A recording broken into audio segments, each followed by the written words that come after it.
آواز اور تصویر کی دنیا کے دوستوں،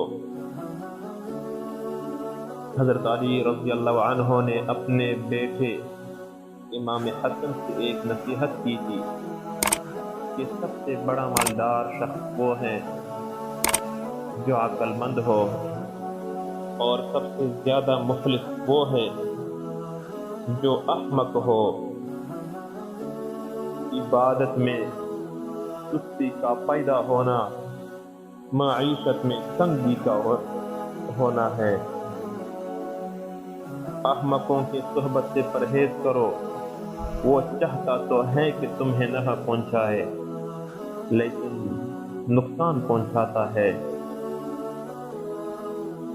جھوٹے سے پرہیز کرو کیونکہ وہ قریب ترین کو بعید ترین اور بعید کو قریب ترین بتاتا ہے۔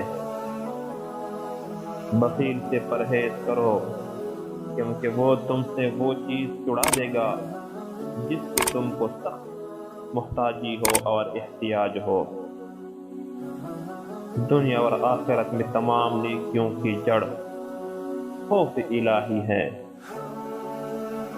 اور دنیا کی کنجی شکم سیری ہے اور آخرت کی کنجی فاقہ ہے۔